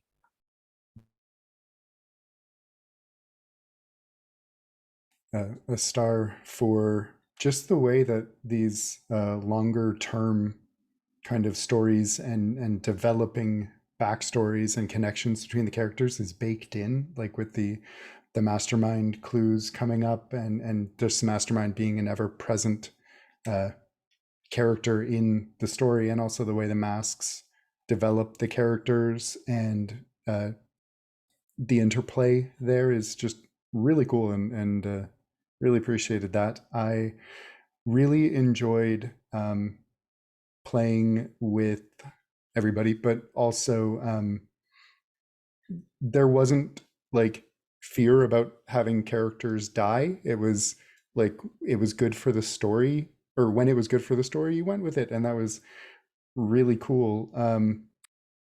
On that note, slight wish we had gotten to, I guess, have a scene where we found out about Dr. Tagore, or something for that to come back to the characters that were alive. But other than that, I just really enjoyed. It was a great experience. I'm really thankful that I got to be part of it. Thank you, everybody, and Jason. And yeah, I look forward to coming back to Hargrave House and seeing where we are then. Yeah, I really like emergent story play so much. It's like the most satisfying in the way that my mind works. Anytime I play a game where basically the game is like, this is what you do in the game, my brain is like, don't tell me what I'm gonna do, basically. So yeah, this was very satisfying for me. And I really liked the correlation between Turner going into a fire and us having to cleanse the queen with a fire and all that kind of stuff. And I also really like the queen's scene of killing Taffy, was it, or Toffee? It was One of Taffy, them. yeah. Yeah. The whole splitting thing also made me think of Penny Dreadful's first episode. And I just really like how cinematic everything feels in this game. It was really interesting playing 2 sessions without going to an overseen or the unseen, and it was still really fun. And I really liked the reveal of the Sun Mask Man, which was made an appearance earlier on. And just when I was remembering what clues we could use from the mastermind and went to the left column and looked through them all, it really reminded me of all the things that had happened. And in kind of a cinematic way, when we were explaining all of the clues to go into it, it almost felt like that moment in TV shows where it has like flashbacks of all the things that were happening in the show to bring you up to date and then like bring everything together. So yeah, it was just quite fun. I enjoyed it immensely. I would add another star because I'm like Frasier. The first thing I do is try to run off the map when I play a game. Like that's just kind of how my game designer thoughts kind of happen. I want to see if I can break it. But not only was I delighted that I couldn't break this game, every time I wanted to think outside of the box, there was a place for it. There was a place to put that player creativity, which I think is just a huge star in general in how interactive this is.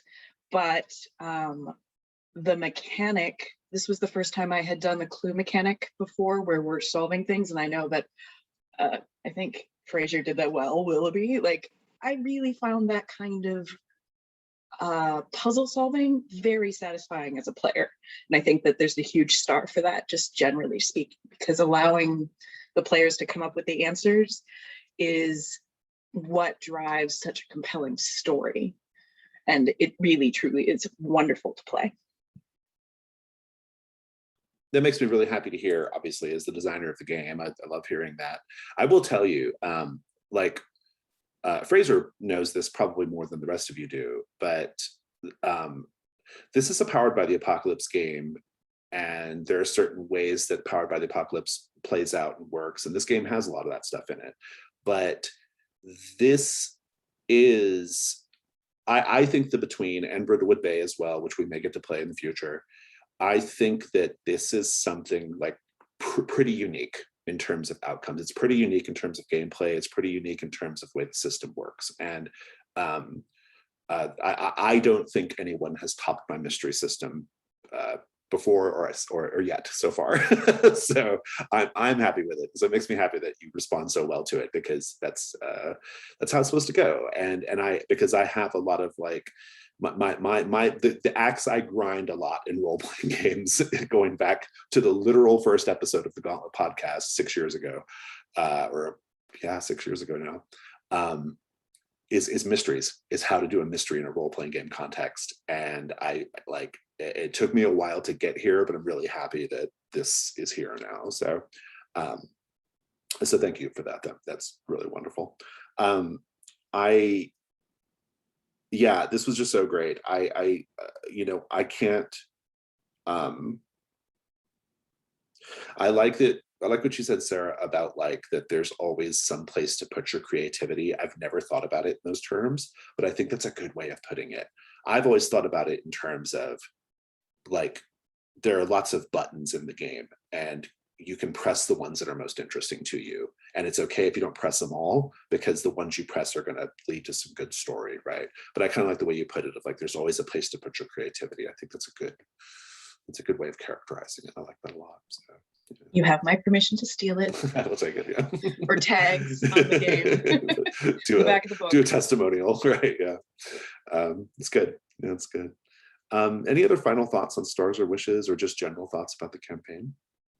Yeah, game design wise, I think you're right. Like PBTA games, generally, the way that the end is they snowball until they collide and die. Right, until they just fall apart, basically. Yeah, they just spiral and people die, or something happens where it ultimately just ends up on that trajectory. So I like all the balancing that's happened, and you've changed like how the middling range of everything changes things, whereas before it would always lead to snowballing. This is like there's so many gears at work that make it so that you could definitely play this for a much longer amount of time, which I think is the number one criticism of PBTA overall. Yeah, PBTA games are, with the exception of Dungeon World, PBTA games are probably good for 6 sessions, 8 sessions, maybe 10 at the very most, if you really, really push it. And another thing that PBTA games do, as much as I love them, a problem that a lot of them have is they don't really get good until a few sessions in. Like you have to build up a little bit, and then it's fun when they do finally work, when they do finally do what they're going to do. But I like that Brindlewood Bay and the Between they're like metal right away. like from the jump, you're having like a really good time, and I did design them to be long-term campaign games. Not Brindlewood Bay as much, although there is a way you can do it, but this one is definitely designed to be in arcs, right? Like, okay, we did this campaign, now we're gonna do this next campaign arc. There's a bit of a tension because like the characters do have a shelf life, right? And we've seen 2 of them get shuffled off the shelf. I think Mr. Gennadios is pretty soon going to be shuffling off the shelf as well. And Willoughby will have to shuffle off the shelf, whether Willoughby's ready or not. And so pretty quickly, probably in the next campaign arc, we will be seeing new characters, but that's how it's meant to go. Hargrave House is meant to be ongoing. And someday, future residents of Hargrave House won't remember you. And that's part of it. So that's part of it. I would like to add a couple of stars just for the character development for all of us, because at no point, like, Dr. Tagore was such a empathetic and wonderful character to watch evolve, because of the love for his sister alongside of the just constantly having his hands stuffed in guts trying to resurrect her was such a fun dichotomy to watch Brian sort through as a player. And with Mr. Gennadios, we never really knew what his deal was as characters for a long while. He's just placid and always there, and we find out on the season finale, quote unquote, but he's kind of always been here in a lot of ways. And that's just, it's so satisfying to see those things come to fruition. But even like, I wasn't as a player here for Mr. Turner's demise, but going back and watching the video, that was exactly how you expected that character to meet their end, because Mr. Turner was burning brightly at 2 ends the entire time the campaign was on. So just that kind of flavor, it was really satisfying to bounce off of as another player in the group. Yeah, I agree completely. What was interesting about Mr. Turner's story, especially, I mean, I agree about everything about Alexander and Dr. Tagore for sure.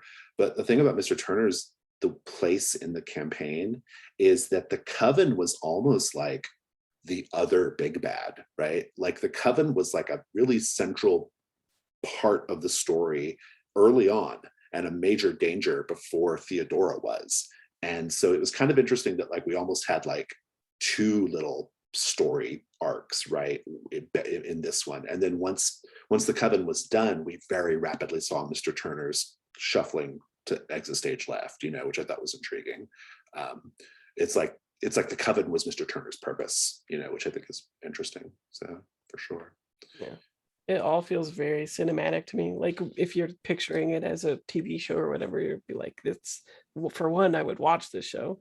And 2, it feels exactly like how an arc in a TV show would go, and like how good writing would be for the characters, and how just everything about it, you know, it is very like, it embodies like the genre and the conventions of the show and all that stuff very well. And so, and as you know, I like cinematic roleplay very much. I usually have to raid my ass in. So says the person who's vaulted over the queen and like brought her down professional wrestling style. Yeah. Well, I mean, when we tried to play Dungeon World, I was always Michael Bay because I didn't know what the touchstones Fraser's thief would like Halo jump in from everywhere. like every scene. Here comes Fraser's thief flying into the action. Looking for be told that's how I felt with Willoughby's Friday move. Like that was exactly how I felt. It's meant to, that move in particular is meant to have like a heroic bent to it, right? So yeah, it's good stuff. Oh, fabulous. Anything else? Are we good to go? I have a question. What do you imagine it'll be like when we get to the next arc for the Unseen? It seems like we're going through a lot of them. Is there meant to just pardon? We'll have more by then. Oh, okay. So it'll just continue like that? Yeah, the Unseen will keep being a thing. We may not be able to do the paint the scenes for Hargrave House because I think we did all those, but we'll still have Unseen for the next time. We'll have new ones, and I've got some that are not published yet that are ready to go. So,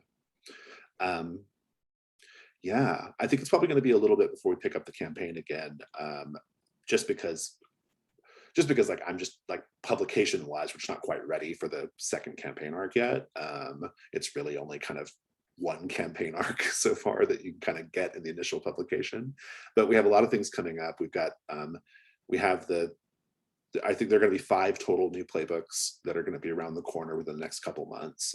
The Martian, the Reactant, the Underground, I've talked about them, but also the Unquiet, which is a ghost that is attached to Hargrave House. And then there's another one called the Acolyte, which is a treacherous playbook devoted to a dark master.